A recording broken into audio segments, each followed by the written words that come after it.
69,000 शिक्षक भर्ती में सम्मिलित 40-45 पासिंग मार्क पर उत्तीर्ण शिक्षा मित्र साथियों, आप सभी को शारदीय नवरात्रि की हार्दिक शुभकामनाएं। जय माता दी। साथियों, मैं गुड्डू सिंह आज उपस्थित हूं आप सभी के बीच ऑडियो के माध्यम से। साथियों, पिछले कुछ दिनों से मैं देख रहा हूं सोशल मीडिया पे अफवाहों का बाजार गर्म है। तरह तरह के वीडियो, तरह तरह के ऑडियो, तरह तरह की पोस्ट वायरल की जा रही हैं। जो चीज़ें हुई नहीं उनको दिखाने को आपका प्रयास किया जा रहा है, जिससे आप विचलित हों, आप अपने लक्ष्य से भटकें, आपको जो चाहिए वो न मिल पाए और वो जो आपका हक है एक बार फिर से धोखे से दूसरों को दिलाया जा सके। साथियों, मैं पूछना चाहता हूं,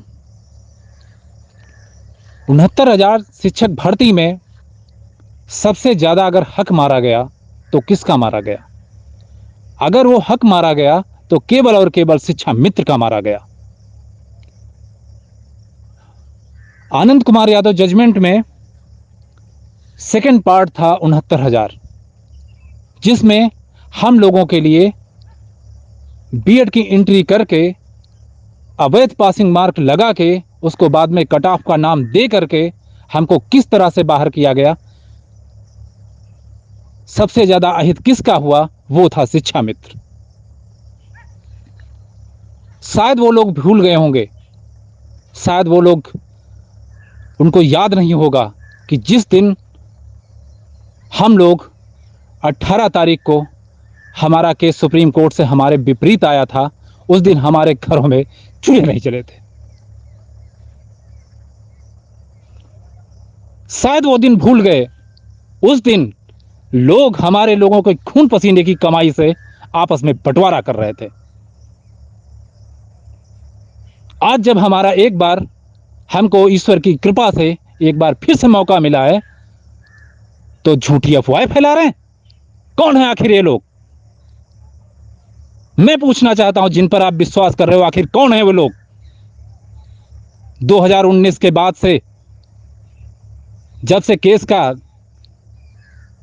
हमारा केस बंद हो गया, हम लोग हार गए, उस दिन से लोग तो राजनीति में लग गए थे, लेकिन 3 साल तक आपको पूछने वाला कौन था? आपके भविष्य की बात करने वाला कौन था? दर दर भटकने वाला वो कौन था? वो था गुड्डू सिंह, जिसको प्रदेश का हर टेट पास शिक्षा मित्र जानता है। आज तरह तरह की बातें करते हो। अरे मैं तो उन गंदगियों का नाम नहीं लेना चाहता कि ये तो उस समाज की ऐसी गंदगी है जिनको समाज और इतिहास कभी स्वीकार नहीं करेगा। साथियों, जिस दिन डेट लगी, हमारी जो प्लानिंग थी हम उसमें कामयाब हुए, लेकिन क्या प्लानिंग कभी बताई जाती है? क्या कभी ढिंढोरा पीटा जाता है? जो हम लोगों ने सीनियर करना था, हमारा अपेक्षित सहयोग नहीं हुआ, हम लोग सीनियर नहीं कर पाए। हम क्यों 0.1% का भी चांस लें? क्योंकि यह मामला हमारे भविष्य से जुड़ा है। तरह तरह की डेट क्यों ले ली गुड्डू सिंह ने? गुड्डू सिंह शिक्षा मित्रों के साथ धोखा कर रहे हैं, ये कर रहे हैं। अरे तुम कौन होते हो कहने वाले? केस गुड्डू सिंह का था, डेट गुड्डू सिंह ने ली। और मैं तमाम उन लोगों को भी बता देना चाहता हूं कि जो ये फर्जी अफवाहें लिख रहे हैं कि गुड्डू सिंह केस से पीछे हट रहे हैं, भाग रहे हैं, मैं कभी विरोध में किसी का नाम नहीं लेता, लेकिन जो भी हमारे बीएड साथी हैं या बीटीसी साथी हैं, मैं उनसे यही कहता हूं, अगर आप नियमों में गलत पाए गए तो आपको 69,000 भर्ती से बाहर होना पड़ेगा। जिस तरह से हम नियमों में 69,000 में आपके द्वारा बताए गए, आपके अधिवक्ता के द्वारा बताए गए, आपके सरकारी अधिवक्ता के द्वारा बताए गए नियमों से बाहर हुए थे। हमारी आपकी कोई लड़ाई नहीं है। लड़ाई है तो सिर्फ नियमों की। अगर आप अपात्र पाए गए तो आपको बाहर होना पड़ेगा, यह तो समय बताएगा। जो हमारी लड़ाई थी, हम उसमें स्टेप बाय स्टेप जो हमें चाहिए था वो ईश्वर की कृपा से सब कुछ मिल रहा है। लोग बता रहे थे कि हमारा केस डिसमिस हो जाएगा, रजिस्ट्री से ही खारिज हो जाएगा। झूठ निकला। आज हमारा केस सुप्रीम कोर्ट में स्टैंड है। लोग बता रहे थे कि पता नहीं क्या क्या कर रहे थे। जिस दिन उन्होंने बेंच का नाम सुना, उनके तोते उड़ गए थे, क्योंकि उनको पता था कि अब क्या होने वाला है। लेकिन साथियों, अगर विरोधी लिखे, जो आज की डेट में इस भर्ती से बाहर हो रहा है, वो लिखे, तो मैं मानता हूं। लेकिन आप ही के बीच के जो कुछ भेड़िए शिक्षा मित्र के बीच में घुसे पड़े हैं, अगर वो लिखते हैं तो आपके साथ धोखा कर रहे हैं। एक बात बताइए, हमारा क्या बिगड़ जाएगा? हमारे पास ऐसा क्या है जो हमारा खो जाएगा? क्या कोई जान रहा था कि यह समय चक्र फिर से आएगा? ये घूम करके आज शिक्षा मित्र 69,000 में फिर से सुप्रीम कोर्ट में पहुंच जाएगा। आप बीटीसी को हक दिलाना चाह रहे हैं, लेकिन गुड्डू सिंह अपने मजलूम, निर्बल, कमजोर अपने शिक्षा मित्र भाई बहनों के लिए, उनका हक दिलाने के लिए कटिबद्ध है। इसके लिए मुझे जो भी करना पड़े मैं करूंगा। आप हमारे शिक्षा मित्र भाई बहनों को बरगला रहे हैं कि पहले हम हाई कोर्ट से जीत दिलाएंगे, हम ये करेंगे वो करेंगे। अरे आज तक आप डेट लगवा पाए? कौन कह रहा है? मैं कह रहा हूं, बीटीसी वालों से पूछ रहा हूं, आज तक जो पैरवी कर रहे हैं आकाश पटेल की, आप डेट लगवा पाए?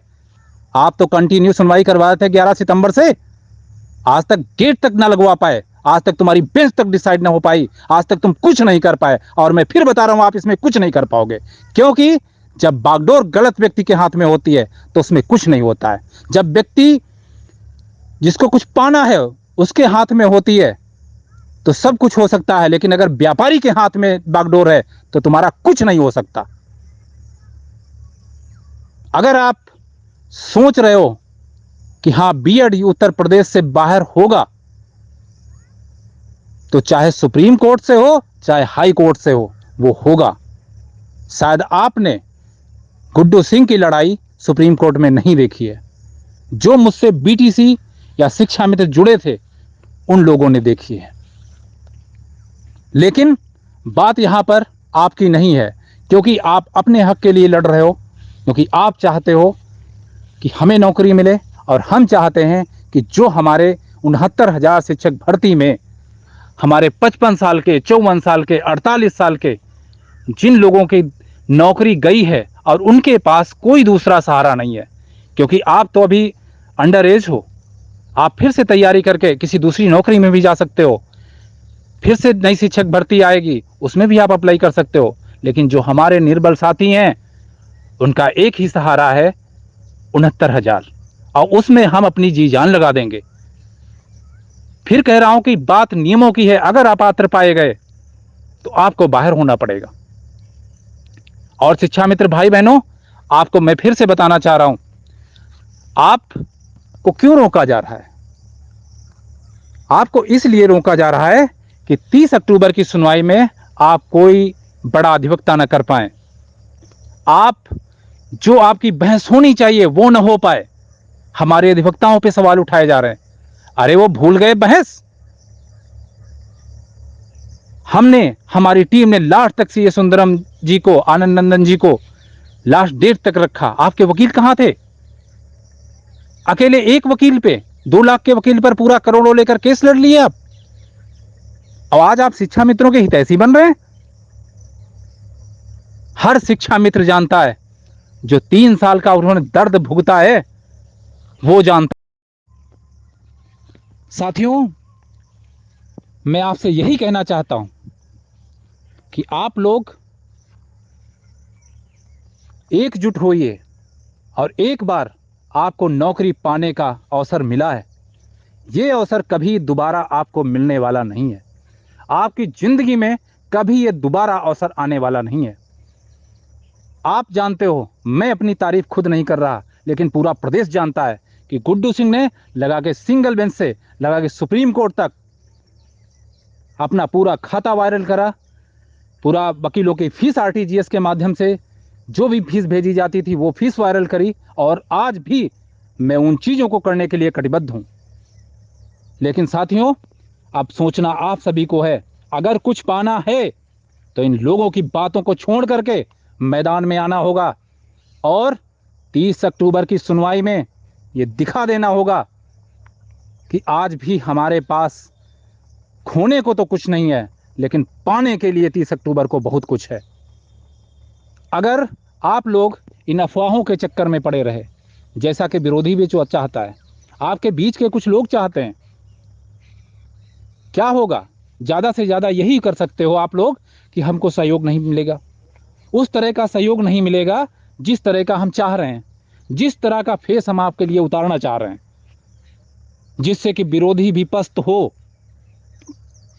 अगर आप लोग ऐसा नहीं कर पा रहे हो, अगर आप लोगों की बातों में पड़े रहते हो, तो आपको आपका लक्ष्य कैसे मिलेगा? आप यही देखिए कि यहां से जहां हम कुछ नहीं थे, आज हम फिर वहां पे कैसे कैसे पहुंचे। आज हमें हर चीजें ईश्वर की दया से, माता रानी की कृपा से सब कुछ हमें सही मिल रहा है। लेकिन ईश्वर भी चाहता है कि आपको उसके लिए कर्म करना पड़ेगा। छोटी सी कहानी बताता हूं। शंकर जी और पार्वती जी, उन्होंने ये कहा था, पार्वती जी ने एक व्यक्ति को बहुत परेशान देखा, उन्होंने कहा कि इसको बहुत गरीब है और इसको एक काम करिए कि आप कुछ न कुछ दे दीजिए। शंकर जी ने कहा यार ये व्यक्ति नहीं लेगा, इसकी नसीब नहीं है, इसके नसीब में नहीं लिखा है। लेकिन फिर भी पार्वती जी नहीं मानी। उन्होंने क्या करा, शंकर जी ने क्या किया, वो एक सोने की ईंट उसके सामने डाल दी। लेकिन व्यक्ति जब वहां से निकला तो उसने क्या करा, अपनी आंखें बंद कर ली और उसके मन में ये विचार आया, एक काम करता हूं, चलो अंधे बनने का नाटक करता हूं। और जब जितने में उन्होंने अंधे बनने का नाटक करा और वो ईंट निकल गई। आज आपके पास भी वो समय है, आप अंधे मत बनो। ये सोचो कि इस केस के बाद आप कभी 69,000 में कोई बात नहीं रख सकते।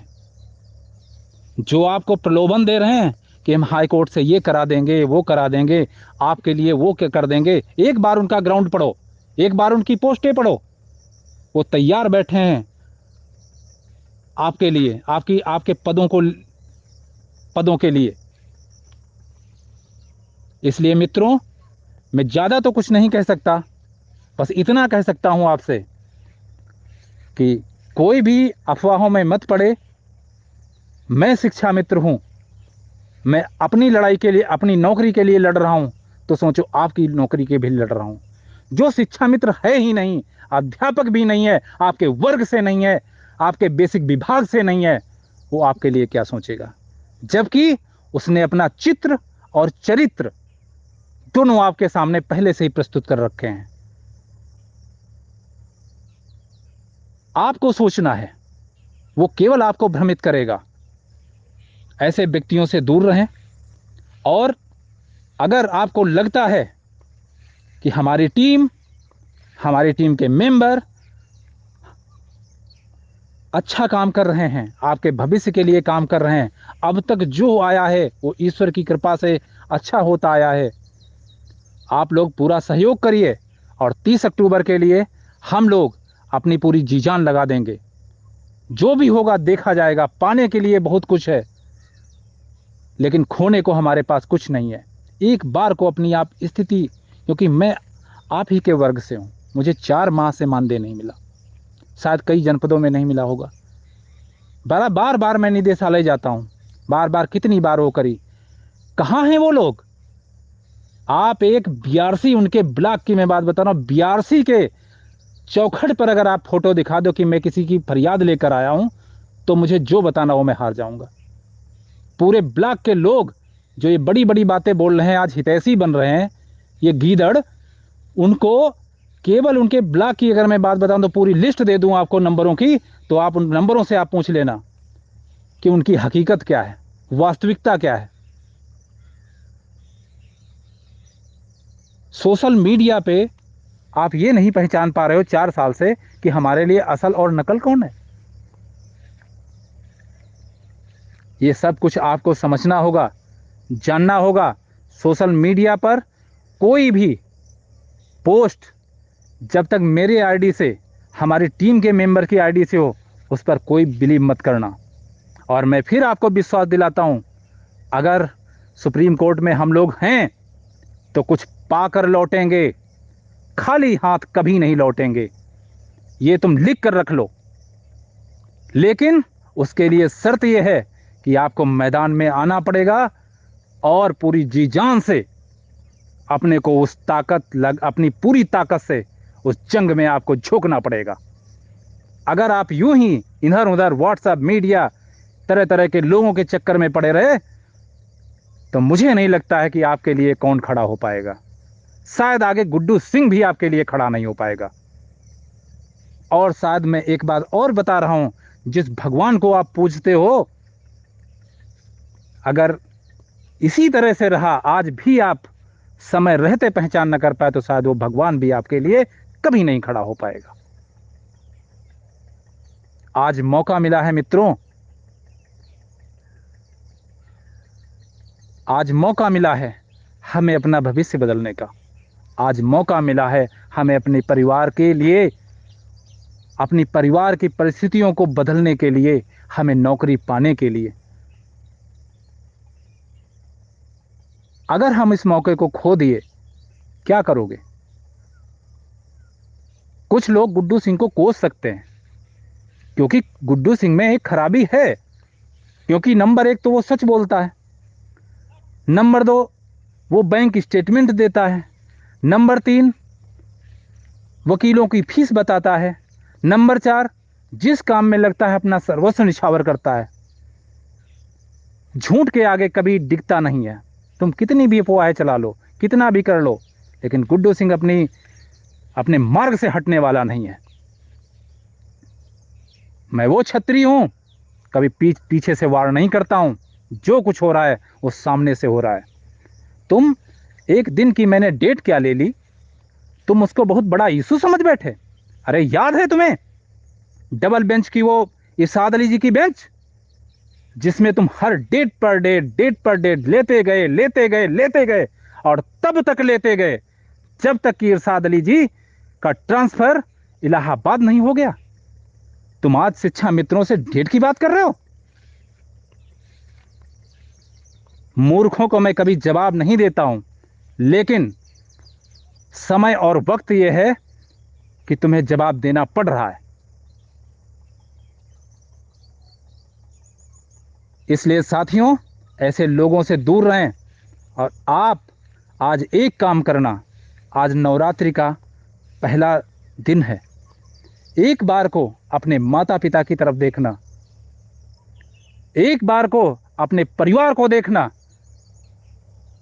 एक बार को अपने बच्चों को देखना, और एक बार अपने दिल पर हाथ रखकर ये एक बार सोच लेना कि आज आपके अस्तित्व की लड़ाई असल में कौन लड़ रहा है। अगर जो आपकी आत्मा गवाही दे दे वही काम करना। अरे गुड्डू सिंह आपके लिए सब कुछ छोड़ देगा। लेकिन यह भी बात है कि अगर उसमें आपकी आत्मा गवाही ना दे कि हम ऐसा कर रहे हैं, आपको तब भी गलत लग रहा है, तो आप बिल्कुल स्वतंत्र हैं। क्योंकि फिर आपके लिए शायद भगवान भी कभी कोई कुछ नहीं कर सकता। इसलिए मैं ज़्यादा तो नहीं कह सकता, बहुत एथेंटिक बातें 2-3 मैं लास्ट में ज़रूर बता रहा हूँ। फिर वही बता रहा हूँ कि जो मेरी रणनीतियाँ हैं वो ये कभी नहीं जान पाएंगे। और अभी मैं क्या करने वाला हूँ ये भी इनको नहीं पता है। अभी मैंने क्या क्या किया है ये भी इनको नहीं पता है। इनको समय समय पर लगेगा पता, और तब इनको झटका लगेगा। क्योंकि जिसकी दुकान बंद हो जाती है सबसे बड़ी पीड़ा उसी को होती है। पैसा हम जैसे सामान्य व्यक्ति को नहीं चाहिए। पैसा किसको चाहिए? जिसको राजनीति का लोभ हो, जिसको टिकट का लोभ हो, जिसको तरह तरह की चीज़ों का लोभ हो। अगर आप गुड्डू सिंह को पैसा सुप्रीम कोर्ट के लिए देंगे, आप गुड्डू सिंह को मालामाल नहीं करेंगे। लेकिन ये बात तय जरूर है, अगर आप लोग सच्चाई जान करके, सारी चीज करके आप गुड्डू सिंह को सहयोग सुप्रीम कोर्ट के नाम पर करते हैं, वकीलों के नाम पे करते हैं, तो गुड्डू सिंह आपको जरूर नौकरी से मालामाल जरूर कर देगा। सोचना आपको है। कौन है बाहरी लोग? हम तो आपके समुदाय से हैं, हम तो आपकी पीड़ा जान रहे हैं। आप कहते हो कि भैया मानदेय नहीं आया, हम आपका मानदेय के लिए दौड़ते हैं, आपके लिए हम दिल्ली दौड़ते हैं, सचिवालय दौड़ते हैं, केंद्रीय सचिवालय दौड़ते हैं, पार्टी कार्यालय दौड़ते हैं, भारत के शिक्षा मंत्री से मिलते हैं, अपने यहाँ के शिक्षा मंत्री से मिलते हैं, मुख्यमंत्री से मिलते हैं, हर जगह नाक रगड़ते हैं आपके भविष्य के लिए। और अब बात उसकी सुन रहे हो जो एक बीआरसी तक कभी ना गया हो।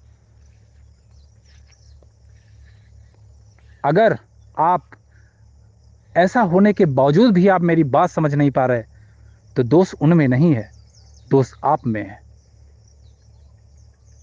लेकिन जितने लोग, जितने साथी मुझसे जुड़े हैं और जितने लोग हम पर विश्वास करते हैं, उनके लिए मैं यही कहूँगा, आप लोग बिल्कुल विचलित मत होइए, आप अपने कर्म में लगिए। और ईश्वर ने चाहा तो हम लोगों को जो खोया हुआ हमारा हक था, जो हमें अपात्र लोगों ने हमारे हक को छीना था, आज की डेट में वो अपात्र हैं और उनको नियमों के तहत बाहर होना पड़ेगा और आपको नियमों के तहत अंदर होना पड़ेगा। लेकिन इसके लिए मित्रों, लड़ाई लड़नी पड़ेगी। लड़ाई लंबी है, लड़ाई सच की है, तकलीफें आएंगी, हमें पेट काट काट कर अपने वकीलों की फीस को इकट्ठा करना होगा। लेकिन अगर लक्ष्य बड़ा हो तो रास्तों के पैरों के छाले नहीं देखे जाते। और मैं आपको बता दूं, आपका जो गुड्डू सिंह है वो कभी भी इन जैसे लोगों की बातों से, इन लोगों के कर्मों से, इन लोगों की धमकियों से कभी भी डरने वाला नहीं। मुझे कई दिनों से बहुत सारी धमकियां मिल रही हैं। कोई बता रहा है मैं लाइसेंसी रिवॉल्वर रखता हूं, कोई कह रहा है कुछ मैं रखता हूं, कोई बहुत बड़ा नेता है, कोई बहुत बड़ा 30 मार का है, कोई बहुत बड़ा ये कर रहा है, कहीं कोई वो कर रहा है। ये सब मैं झेल चुका हूं। बहुत कुछ विरोध हमने पिछली 69,000 में झेला था। यही लोग थे, जब हमारा केस भानुमति जी की बेंच में लगा था तो सबसे ज्यादा अगर ललित जी प्यारे थे तो उस गंदगी का मैं क्या नाम लूं, उसी को प्यारे थे। और आप सब लोगों ने उस टाइम भी मेरा विरोध किया था। लेकिन चलो वो पिछली बातें हैं। लेकिन आज की जो डेट है, आपके लिए, आपके भविष्य के लिए, आज का जो समय है आपके भविष्य के लिए सर्वोत्तम है। ईश्वर ने आपके लिए कुछ रास्ते दिए हैं, उसमें ये जरूर है कि उनके द्वारा हमको आगे किया गया है। इसलिए सभी लोग टीम का सहयोग करो, अफवाहों के चक्कर में मत पड़ो, पूरी जी जान से 30 अक्टूबर के लिए लग जाओ। क्या होगा? खोने को कुछ नहीं है, फिर कह रहा हूं, लेकिन पाने को बहुत है। इसी के साथ मैं अपनी वाणी को विराम देता हूं। जय हिंद।